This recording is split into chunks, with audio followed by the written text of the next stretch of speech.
October 1888. Wolf Gap was no longer a symbol of glorious expansion. It had become a monolithic limestone tomb, choked by the gray Appalachian mist. Cora Montgomery stood before her weather-beaten pine shack, her amber eyes reflecting the flickering orange glow of approaching torches. The mountain wind howled through the rock fissures, bringing a bone-chilling cold that signaled a brutal winter, but that chill paled in comparison to the steady rhythmic thud of hooves on the gravel road. Thomas Blackwood arrived on a pitch-black stallion, his expensive wolf suit sticking out like a sore thumb against the ragged appearance of the nearby miners. Flanking him was Sheriff Silas, a man whose face was flushed bright red from the bottle and pierced by it, along with 5 hulking hired guns who reeked of trouble. Blackwood didn't dismount.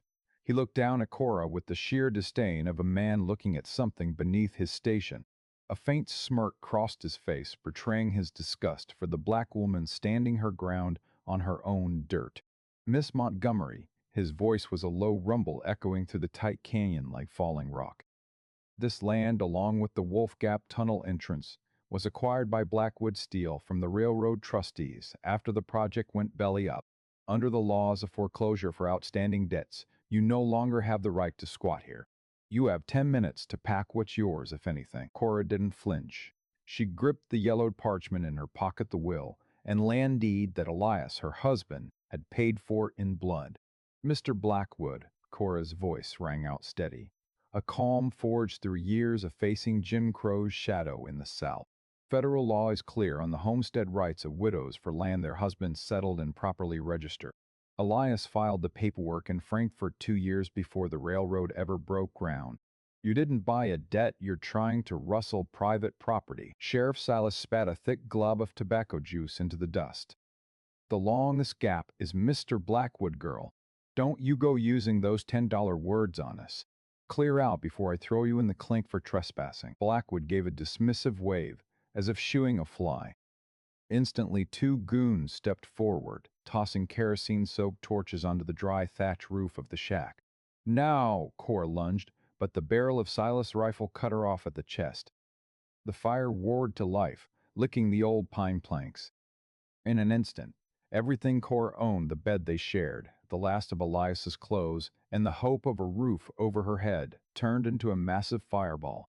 The flames cast distorted, dancing shadows against the canyon walls, as if the very spirit of the earth was fuming. Blackwood leaned down, his voice barely a whisper, meant only for Cora. The law only protects those with a roof, poor girl. Now, your home is nothing but ash. You gonna sue me from under a pile of rubble? He wheeled his horse around, leaving behind the triumphant laughter of his men and the crackle of burning wood. Cora sank to her knees, palms pressed against the stony earth. She didn't cry. Her tears had run dry since the day Elias was pulled from the mine in a tattered shroud.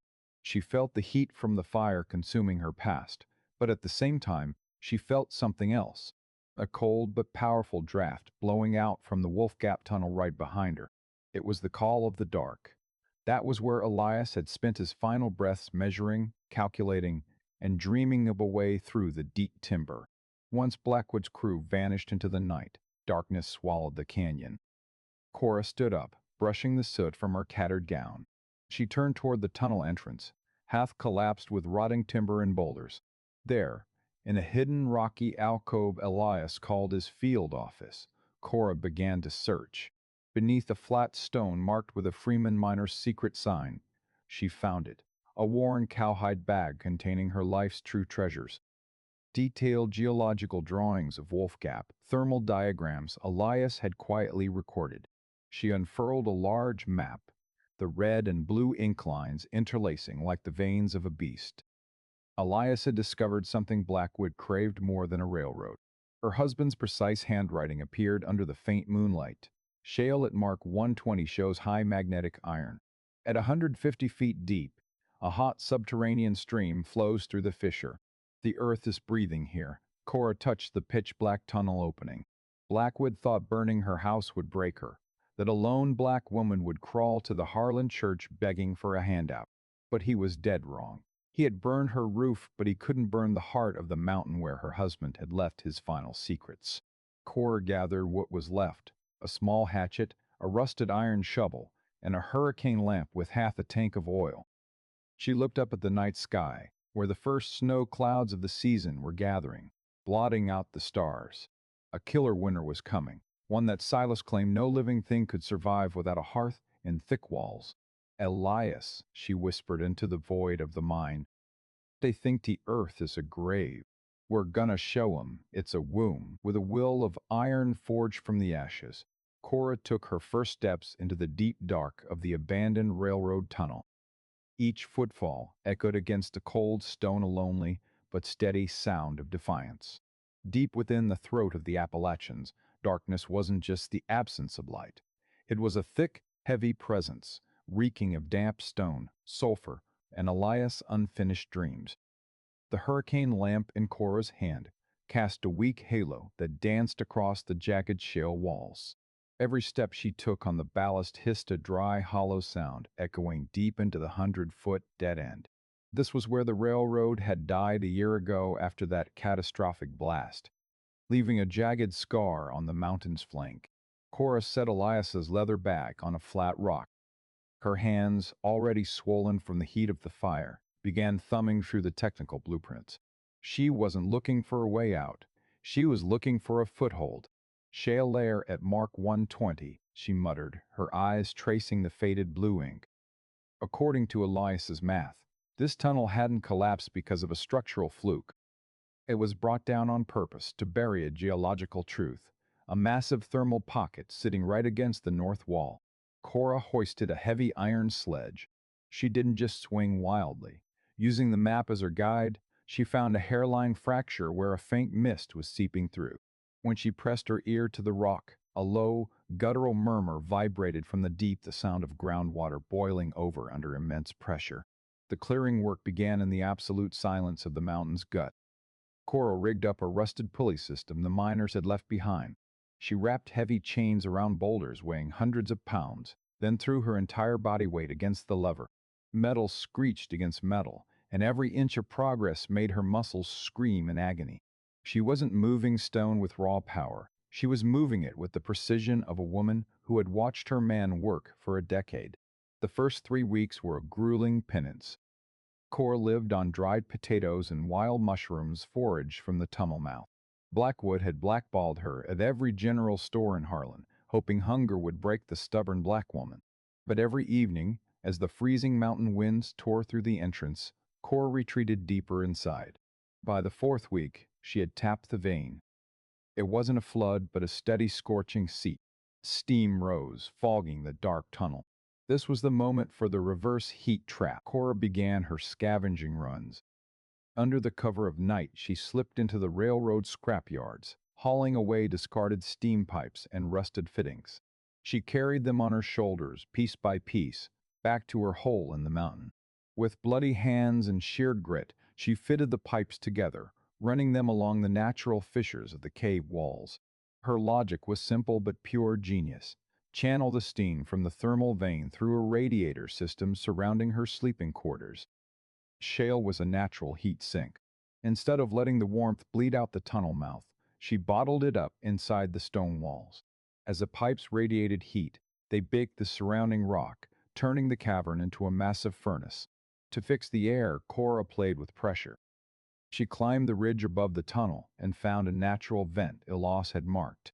She used rubble and red clay to build a small chimney facing north. The cold, heavy mountain air was sucked down through the vent, pushing the old warm air out the lower tunnel entrance. A fresh air loop began to pulse, smelling of pine needles instead of choking sulfur. One afternoon in late November, as fat snowflakes began to blanket Wolf Gap, Sheriff Silas and a few hired guns rode past the tunnel. They pulled up, staring into the swallowing blackness. "Hey, Montgomery, you still kicking in there?" Silas hollered, his laughter bouncing off the cliffs. "The storm's rolling in. I reckon by morning we'll find us a charcoal popsicle in that hole." Cora stood perfectly still in the dark, only 30 yards away.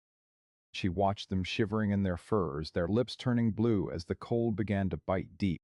Meanwhile, right where she stood, the temperature held steady at 60 degrees. She felt the warmth from the stone touching her back, a gentle embrace like Elias's arms. She didn't say a word. Silence was her ace in the hole. Once the men cleared out, Cora went back to work. She used pine planks salvaged from the fire to build a small raised fort, keeping her off the damp stone. She laid down old rugs. Her pantry corner now held a few tins of salt pork and foraged roots. Her lamp illuminated the word she had carved into the wall: Supreme Law, the justice of the earth. In the crushing solitude, Cora felt a strange shift. She no longer felt like a shunned widow. The mountain had become her ally. The rock walls weren't cold anymore. They were breathing in sync with her. She had turned a stone tomb into a fortress of survival.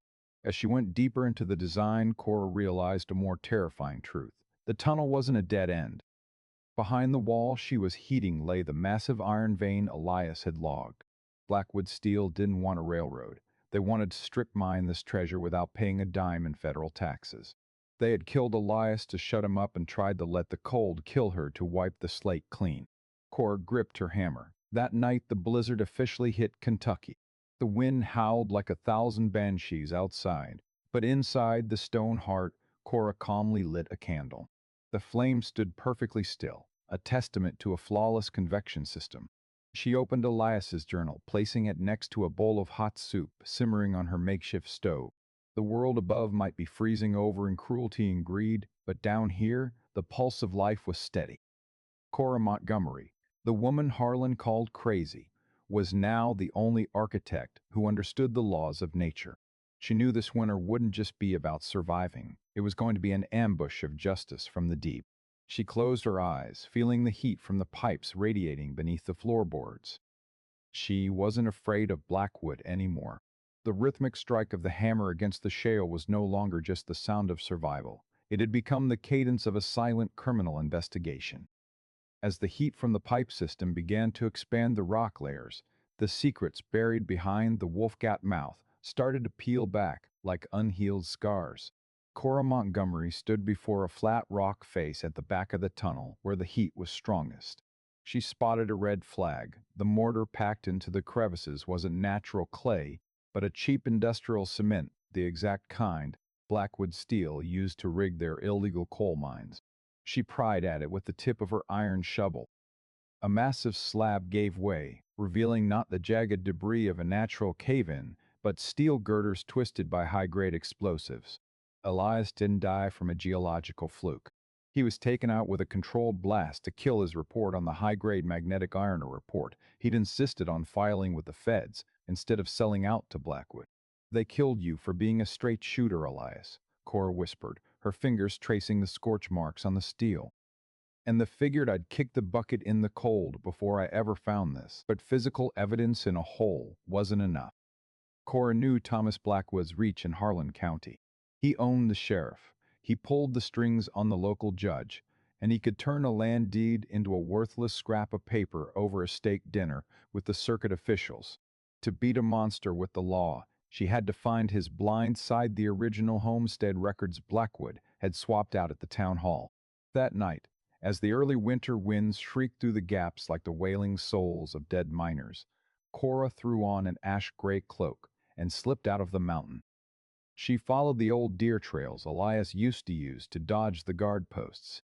The town of Harlan was dead quiet, save for the faint amber glow of a kerosene lamp coming from the county records office, a crumbling brick building sitting in the shadow of Blackwood's high and mighty manor. Cora maneuvered through the iron fence, her hands quick as she picked the latch on the back window of the archives, a spot she'd been casing for a week. The air inside smelled of old parchment and waxing. She used a small lantern shrouded in cloth, letting out only a sliver of light. She began digging through the drawers. Montgomery. The file for her land had been replaced with a quitclaim deed bearing a forged signature. But Cora wasn't looking there.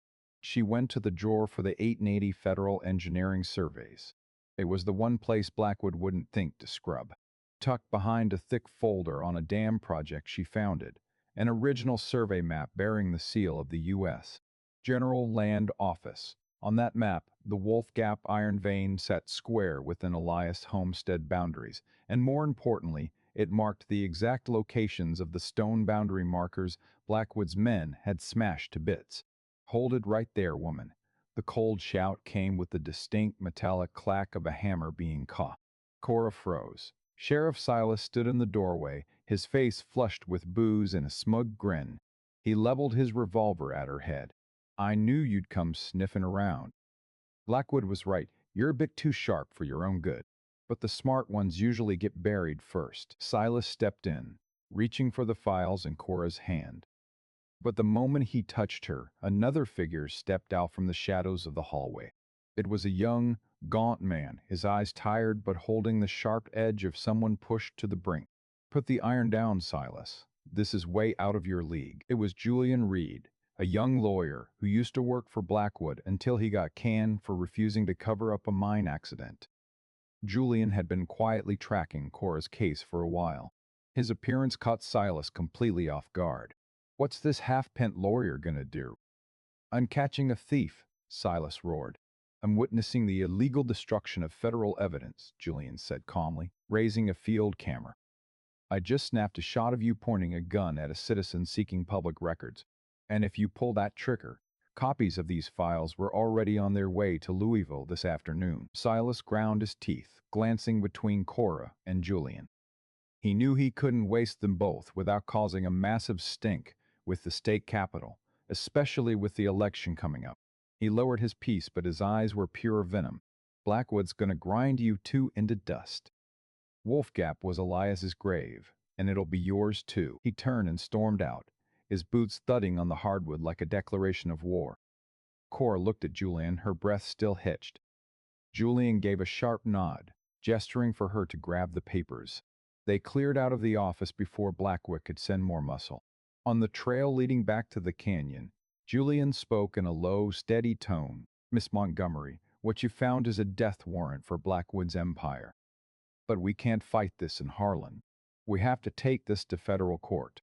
I'll get the brief ready, but you've got to make it through the winter. He's gonna try every trick in the book to rub you out before we can get to trial." "I've already got a home he can't burn down," Cora replied, her gaze fixed on the mountain peak vanishing into the snow. "Julian, you keep those copies. If anything happens to me, make sure the truth about Wolf Gap hits the front page." They parted ways at the base of the mountain. Cora returned to her stone fortress. She felt a shift in the air. The wind wasn't just cold anymore, it carried the scent of gunpowder and the desperation of a man about to lose his grip. The second Cora stepped into the tunnel and pulled the stone block shut, a bone-rattling explosion rocked the entire mountain. Blackwood had made his move. He didn't wait for the blizzard. He used heavy-duty industrial charges to cave in the Wolf Gap entrance entirely. Tons of rock came crashing down, sealing the only way out. Darkness swallowed Cora as stone dust choked the air. In the deathly silence that followed the blast, Cora didn't panic. She struck a match, and the soft yellow light revealed her steady face. Thanks to Elias' math, she was tucked deep in a natural alcove, reinforced by her heat pipes, the strongest part of the tunnel. She knew she'd been buried alive, but she also knew she had oxygen from her secret vent and warmth from the thermal seep. "You gave me a tomb, Blackwood," Cora thought, hearing the faint muffled cheers of the goons outside the thick rock. "But you don't realize this tomb is the safest place on God's green earth once the storm hits." She sat down on the wooden floor, pressing her hand against the warm rock wall. High above, the Kentucky sky was turning a bruised leaden black. The air pressure bottomed out, making eardrums ache with a sharp, hollow throb. Then the Kentucky sky collapsed. It wasn't just snowfall. It was a white wall of oblivion torn open by 80-mile-an-hour winds, slamming headfirst into the slopes of Wolf Gap. On the surface, the white hurricane began its execution. Thomas Blackwood's manor, a masterpiece of red pine and imported French glass, shuddered under the violent weight of the gale. Blackwood stood in his cavernous parlor, white-knuckling a glass of whiskey as he stared at windows already choked with frost. He'd ordered Silas to pull the men back after the blast, certain that Cora Montgomery was either crushed under tons of limestone or would suffocate within the hour. But now, his smugness was being rattled by the very house he took such pride in. An ominous groan echoed from the roof. Frigid air forced its way through microscopic gaps in the floorboards, whistling like a banshee. The massive marble fireplace was roaring, yet the room's temperature was tanking. Following the laws of physics Elias had once warned him about, the hotter the fire burned, the more air it sucked in, pulling lethal drafts through every seam in the house. Blackwood watched as a thin skin of ice filmed over his tea right before his eyes. "Father, I'm freezing." His 10-year-old son whimpered, shivering beneath a mountain of heavy furs. Blackwood gritted his teeth, peering into the whiteout. He had no clue that half a mile away, deep beneath the buried limestone and shale, the woman he had just executed was living in a different world entirely. Down in the gut of Wolf Gap, Cora Montgomery lightly brushed the stone dust from her shoulder. Her tunnel system had held against the blast thanks to the natural archway Elias had reinforced. Her kerosene lamp cast a warm amber glow over a living space that was clean, dry, and shipshape. The silence here was absolute. Cora couldn't hear the shriek of the storm above. 30 feet of solid rock and packed snow served as the most perfect insulation God ever built. She pressed her hand to the wall. It wasn't cold. The reverse heat trap was firing on all cylinders. The thermal seep was pumping heat into the pipes, which in turn baked the surrounding shale. Cora unwound the wool scarf from her neck. The temperature in the burrow sat at a steady 68 degrees. She ladled water from her reserve into a pot of soup, simmering on her small iron stove. The scent of herbs and salt pork filled the air. Her convection system was acting like a massive lung. The warm air from the stove and her own body heat rose, venting through the secret ridge pipe, while the resulting low pressure pulled fresh, dry air from the northern fissure. She sat on the wooden floor and opened her ledger. In this pocket of warmth, she began organizing her legal evidence. But then a strange sound pierced the stillness. It wasn't a rock slide, and it wasn't the wind. It was a dull thud vibrating through the rock near the collapsed mouth. A desperate, muffled horse whinny followed by a frantic pounding on the stone. Cora bolted upright. Her survival instinct told her to stay put. "The man out there burned your house," a voice in her head hissed. "He killed your husband and just tried to bury you alive. Let the snow finish the job." But then a cry for help drifted in, fading into the bitter wind. It was the voice of a child. Cora balled her fists.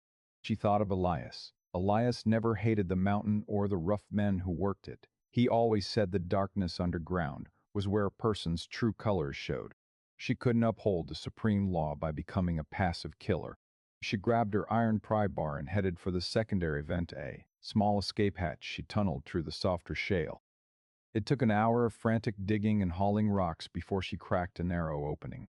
A blast of sub-zero snow hit her face, and with it a body slumped inward.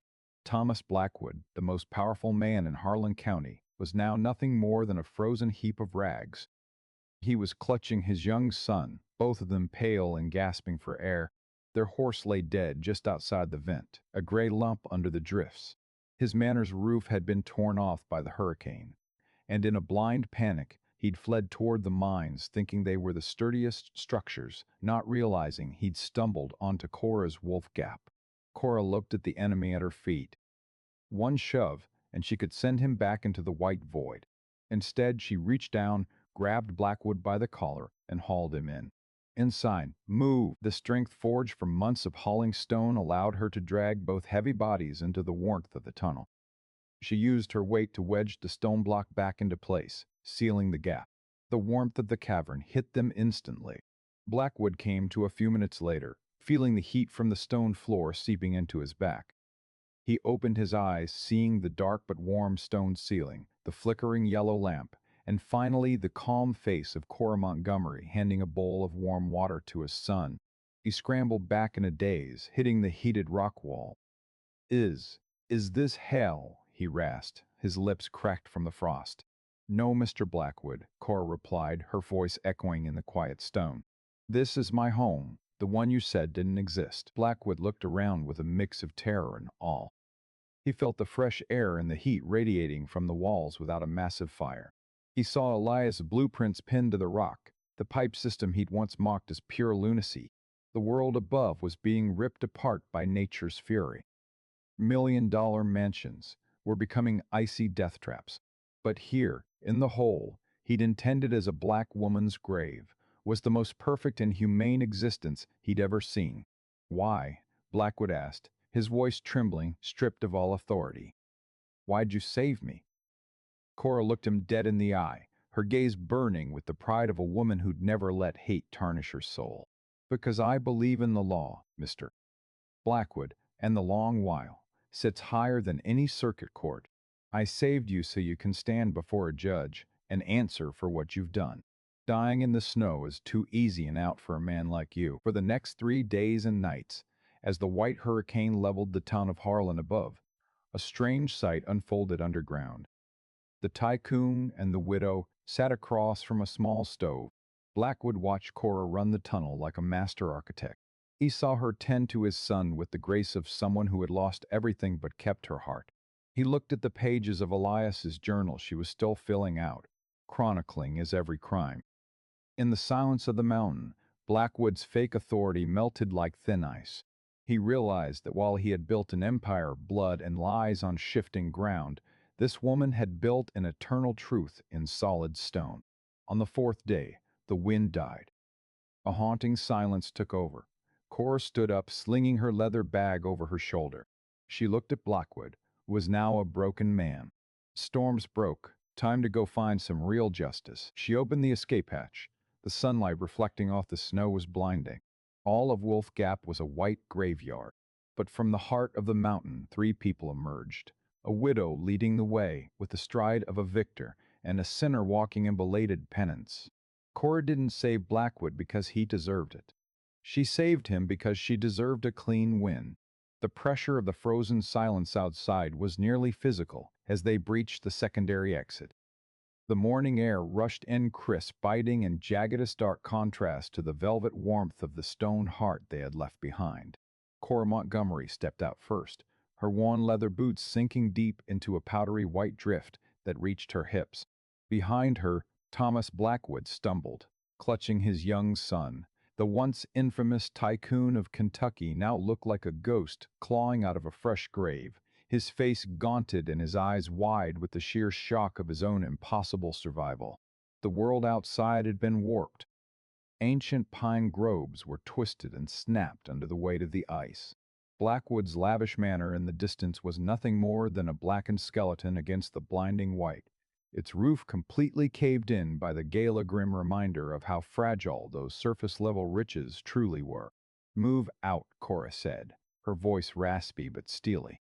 She didn't spare a glance for her enemy, her eyes fixed on the trail leading out of the canyon where Julian Reed, the young lawyer, had promised to wait if the storm broke.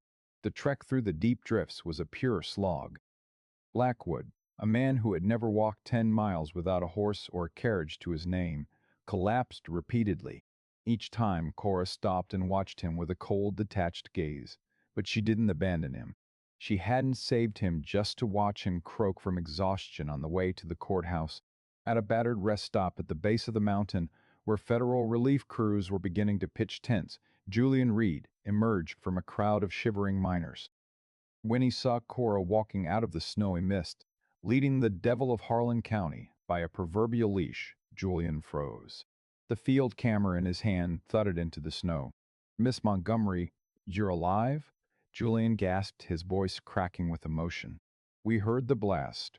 Silas said the mouth of that cave had become a mass grave. The earth held on to me, Julian," Cora replied, dropping the leather bag of geological records onto the relief station's wooden table. "And it held on to the evidence you need." The sight of Blackwood in such a pathetic state, flanked by the crazy woman he had sworn to destroy, sent a shockwave through the people of Harlan. A mob of miners' men who had lost homes and kin to the storm surrounded them. Silas, the sheriff, tried to shove through the crowd, his revolver drawn in a final desperate attempt to protect his meal ticket. "Back off, this woman kidnapped Mr. Dalmy." "Blackwood," Silas roared. But Blackwood, having spent 3 days in the warmth and grace of Cora's sanctuary, suddenly went rigid. He saw the fury in the eyes of the workers he had bled dry, saw the unshakable resolve in Cora, and remembered the heat of the subterranean stream that had saved his boy. Something inside him finally gave way, not the repentance of a saint, but the total collapse of a man realizing he lost to a power far greater than himself, humanity. "Put the iron down, Silas," Blackwood said, his voice weak but clear. It's over. The trial in Louisville, a month later, became the most explosive legal event in 19th century Kentucky history. With Julian Reed's counsel and the blueprints and technical journals Cora had protected in the tunnel, the truth of the Wolf Gap iron vein and Elias' death was dragged into the light. The evidence of Blackwood Steel's intentional sabotage of federal works and the cold-blooded murder of the head engineer was airtight. Cora Montgomery stood on the witness stand, not as a pitiable victim, but as a figure of immense authority. She broke down the principles of thermodynamics, the mechanics of the mountain, and how she had used the very tomb Blackwood built to sustain life. Her testimony wasn't fueled by spite, but by raw truth and scientific logic. It was far more devastating than any screaming accusation. The federal court's ruling was one for the books. Thomas Blackwood was sentenced to life for murder and land fraud. The entirety of the Wolf Gap tract and the iron works were restored to Cora Montgomery under the Homestead Act, along with a massive settlement from Blackwood Steel to compensate the families of miners killed in illegal wildcat blasts. The day Cora returned to Wolf Gap, the snow had begun to retreat, revealing the first green shoots of an Appalachian spring. She didn't sell the land to the Nextel conglomerate. Alongside Julian Reed, she used the settlement money to found the Montgomery Institute of Engineering. The school wasn't built with grand brick buildings on the surface. Instead, Cora expanded her mountain tunnels. She hired the very miners Blackwood had exploited to carve out lecture halls and dormitories deep within the rock, utilizing the perfect geothermal heating and natural ventilation Elias had pioneered. Cora spent the rest of her days teaching. She taught the children of poor miners physics, geology, and one lesson more important than the rest: how to understand nature instead of trying to break it to your will. Students traveled from across the United States to marvel at the subterranean wonder and the woman who created it. In her private quarters, located in the deepest part of the mountain where the walls radiated the steady warmth of the earth, Cora placed a photograph of Elias next to a stone window overlooking the valley. She still sat there on bitter winter nights, listening to the mountains whisper. People often asked why she chose to live underground when she was now one of the wealthiest women in the region. Cora would only smile and point to the warm stone floor. The surface of this world is always shifting, full of noise and lies. But deep down here, the earth always tells the truth. It keeps a steady heartbeat for those who know how to listen. As the years passed, the name Cora Montgomery was no longer shackled to prejudice or poverty. She became known as the hearth keeper of the mountain. Her legacy wasn't forged in cold steel, but in generations of engineers who respected the value of life and justice. Wolf Gap transformed from a place of death into a symbol of rebirth, where the sun didn't just shine from above, but warmed the world from right beneath a person's feet. The law of consequences had come full circle. Blackwood spent the rest of his life in a cold, gray federal cell, where the chill always bit deep because there was no warmth left in his soul. As for Cora, she lived in the eternal heat of the mountain, wrapped in the respect of a community she had redeemed.